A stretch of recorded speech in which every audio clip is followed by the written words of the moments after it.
यहाँ पसिना भइसक्यो बेलुका छोडेन अनि मलाई जाडो भएर ए किन गर्मी हुन्छ सब भएपछि लगेर खाना नि खुवाउँछन् भने अहिले लगेर यसलाई खाना खुवाउँछु मेरो मसँग एउटा मेरो साथी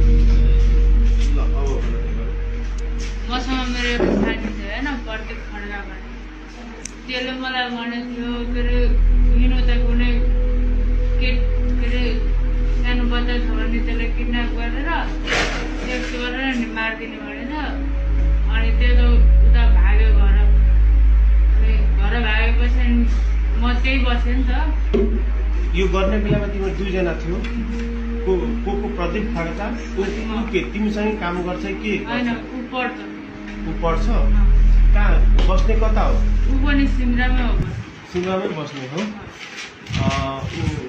घरभन्दा कति टाढा बस्छ तिम्रो मेरो घरभन्दा 10 मिनटको बाटो 10 मिनटको बाटो छ त्यो दिनको बिहानदेखि घटना बताऊ त बाबु साँचो साँचो के भयो जसले हामी दुईजना त्यसलाई लिएर आयो होइन यता तिमीले भन्यो नि त्यो दिन बिहान म वीरगञ्ज आएँ के भयो पत्लैयाबाट वीरगञ्ज गएर वीरगञ्जबाट स्टाफ पुऱ्याएर अनि घर आयो नि अनि त्यसलाई पनि लिएर आयो म सिमराबाट उठाएँ त्यसलाई आफ्नो साथीलाई अनि यहाँ ल्याएर बस्यो अनि हामी दुईजना मन गऱ्यो सेक्स गर्न होइन अनि के अरे हामी आयो यता अनि त्यो बच्चाहरू खेलिरहेको रहेछ हामी खेल्न गएको होइन बच्चाहरू खेलिरहेको रहेछ अनि त्यहाँबाट चक्लेटको लालच दिएर कतिजना बच्चाहरू खेलिरहेको थियो 3 जना थियो 2 जना केटा थियो एउटा केटी थियो अनि केटी चाहिँ यही डर के अरे गढीमा रहेछ पहिलेबाट चिन्थ्यो त्यो नानुलाई चिन्दैन थियो जबदेखि त्यो गाडी चलाउन थाल्यो नि अनि कहिले काहीँ गाडीमा के अरे खेल्न आउँदो रहेछ त्यो खेल्न आएको समयमा म हुँदैन थिएँ त्यहाँ अनि के अरे अस्ति चाहिँ भेटाएको थियो अनि तर त्यसलाई नि गर्नु मन लाग्थ्यो घरमा कोही पनि थिएन त्यसको नि कोही पनि थिएन मेरो नि कोही पनि थिएन लिएर आयो जति मन गर्यो चक्लेट किन्यो अनि त्यो त्यहाँबाट भन के भयो चक्लेट किनेपछि अनि त्यसलाई लिएर गयो होइन म एक्लै गएको अनि चक्लेट किनेर आएपछि के भयो त्यहाँ गयो बच्चाले खेलिरहेको थियो बच्चाहरू खेलिरहेको थियो त्यो प्रत्येक पनि त्यही थियो तिनीहरूले हेरिरहेको थियो म चक्लेट किनेर आएँ अनि चक्लेटको लालच दिएर लिएर गयो त्यसलाई अनि दुईटा भाइहरूले के गर्यो त्यो भाइहरूलाई त थोरै थर्काउनु बित्तिकै रुँदै घर पुगेछ अनि के अरे चक्लेटको लालच दिएर गएपछि अनि हामी गयो त्यो घरमा त्यो घर कसको घर थियो खोइ त्यो कसको घर थाहा छैन अनि के अरे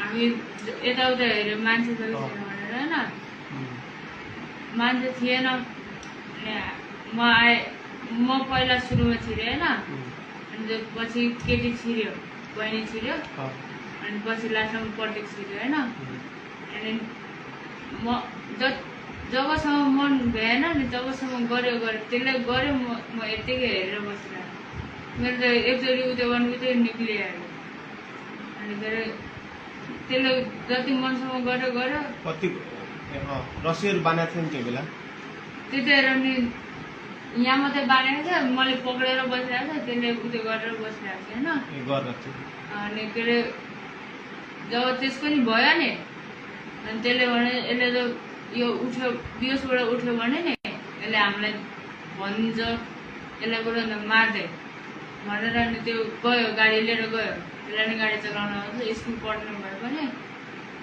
गाडी लिएर गयो त्यो आफ्नो घर म के अरे उयो सुसा गरेर खाना धुवा गरेर खाना खाएर अनि त्यसको घर गयो किनकि रिजर्भ थियो त्यसको घरको साइडबाट अनि के अरे रिजर्भ लिएर गएर हेटौडा पुग्यो हेटौडाबाट फेरि आउँदा रात पर्दाखेरि फेरि फोन आयो के अरे भेटाएन भनेर फोन आयो होइन फेरि त्यसको भोलिपल्ट पनि फोन आयो त्योबाट पनि भेटाएन भनेर आज फोन आएको थियो भेटायो भनेर आज फोन आएको थियो अनि त्यो रस्सी बाँध्यो तन्नामा राखे कतिखेर जब भ्यायो नि हामी दुईजनाले त्यो निक्ल्यो अनि म एकैछिन बसेँ त्यहीँ। त्यसपछि आए त्यतिकै लट्केकै अवस्थामा छोडेर ढोका चुकुर लगाइदिएँ। तिमीले रस्सी बाँधेर लट्काइदिएको? के अरे चुकुर लगाइदिएँ। त्यो रस्सी र तना कसले लिएर आयो? तना र रस्सी त्यही थियो। त्यही नै थियो? यो पनि झुटो बोल्दैछ तिमी? नढाँटिकन भनेको अहिले चाहिँ नढाँटिकन हो? त्यही थियो जम्मै। अनि म आएँ होइन नुहाएर खानासाना खाएँ। अस्तिको कुरा भयो त खानासाना गएको थियो, माया गरेको थियो त्यो दिनमा त। फर्स्ट दिन थियो गाडी लिएर एक्लैले कुदाएको फर्स्ट दिन थियो। अनि ल्याएर आयो खानासाना खायो।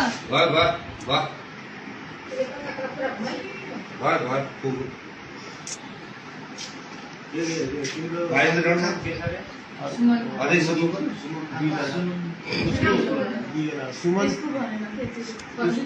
प्रदीप खड्का र तिमी सुमन लामा? सुमन थापा। तिम्रो नाम चाहिँ के हो? सुमन। अनि तिमीसँग त्यो गएर त्यो पनि सेक्स गर्ने एकजना तिम्रो साथीको हो? प्रदीप खड्का।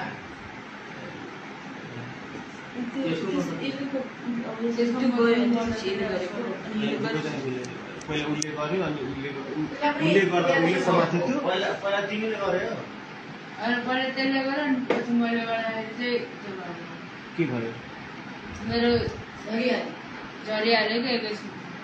अनि तिमीले गर्दा उसले गर्दा तिमीले बच्चालाई समातेको थियो? अनि तिमीले गर्दा उसले समातेको थियो? उसले समातेन, ऊ भाग्यो। गाडी लिएर भने खुनायो। गाडी त्यहीँ राखेको थिएँ त्यो जहाँ अहिले गाडी लागिरहेको छ नि त्यहीँ राखेको थिएँ।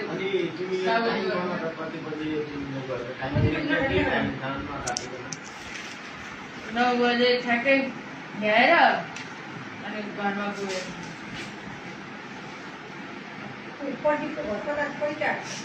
सिङ्गरा चौकबाट जसले मेरो घर पुग्छ नि त्यो मेरो घर पुग्नुसम्म त्यसको घर आइपुग्यो। सिमरामै छ। अनि अघिबाट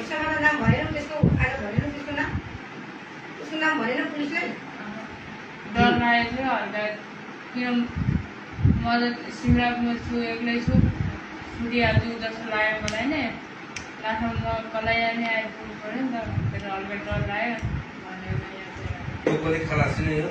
त्यो खलासी होइन, पढिरहेको। कसको छोरो?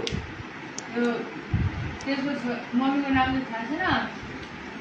त्यसको मम्मी र बाबा ब्रिटिसहरू हो, मम्मी चाहिँ विदेश हुनुहुन्छ भनिरहेको। प्रदीप खड्का नाम छ है? तिमीले जत्रो हो? मैले जत्रो 16 वर्ष।